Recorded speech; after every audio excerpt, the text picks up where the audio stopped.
साथीहरू सबैजना पैदल जाँदैछन् साथीहरू। यहाँ यस्तो अवस्था छ साथीहरू है।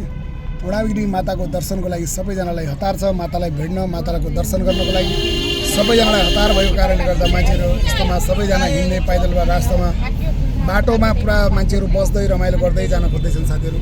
पूर्णागिरी माताले सबैको रक्षा गरून् र हामीलाई पनि माया गरून्, हामीलाई पनि रक्षा गरून्। सधैँभरि पूर्णागिरी माताले यसरी मलाई मौका पर्दा सधैँ यसरी आउने मौका मिलोस्। माताको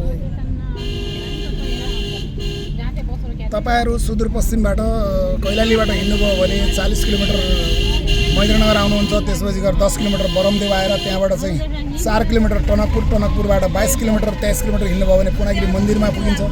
मन्दिरको तल पुगेपछि त्यहाँबाट तपाईँ 3 किलोमिटर जति लगभग पैदल यात्रा हुन्छ। सिँढी चढ्नुपर्ने हुन्छ। सिँढी चढेर तपाईँ चाहिँ 1 घन्टा 2 घन्टा कति लाग्छ, अब त्यहाँ भिड कतिको त्यो अनुसारले माथि बढेर माता पूर्णागिरीको दर्शन गर्न सक्नुहुन्छ।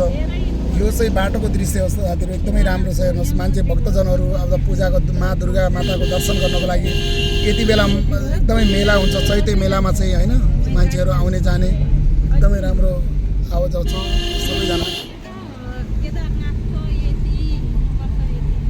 22 किलोमिटर हिँड्नुपर्छ केदारनाथलाई। लोक निर्माणको साथीहरू यो छ होइन अवस्था। यसरी त्यो डाँडोमा पुग्नुपर्छ साथीहरू। अब बिस्तारै माता दर्शन गर्नको लागि मान्छेहरू पैदल यात्रा हिँड्दैछन्। ठुलीगाडबाट उहाँहरू पैदल लगभग 6-7 किलोमिटर पैदल हिँडेर माता पूर्णागिरीको दर्शन गर्न उहाँहरू आउनुहुन्छ। हामी भने चाहिँ अब उतैबाट गाडी रिजर्भ गरेर डाइरेक्ट 3 किलोमिटर मात्रै हिँड्नुपर्ने हुन्छ हामीले चाहिँ। उहाँहरू चाहिँ अब 8 किलोमिटर थियो, 3 किलोमिटर थियो, लगभग 11 किलोमिटरको दूरी पार गरेर माता पूर्णागिरीको दर्शन गर्छन्। हामी चाहिँ अब मजाले हेर्नुहोस् यो डाँडाहरूमा एकदमै भिर पाखाहरूमा भगवानहरू यस्तो भिर पाखामा हुन्छन् भन्थे हो रहेछ भन्नु पऱ्यो। पूर्णागिरी माता पनि त्यस्तै हो, भिरमा छन् होइन। माताको दर्शनका लागि लाखौँ भक्तजनहरू आउने गर्छन्। पूर्णागिरी मातामा शक्ति धेरै छ भने तपाईँले सोचेको पुरा हुन्छ भनेको छ। अनि त्यही भएर माताको दर्शन गर्न टाढा टाढाबाट आउँछन् मान्छेहरू। दिल्लीबाट, नेपालबाट, भारतबाट होइन, काठमाडौँबाट पनि आउँछन् मान्छेहरू।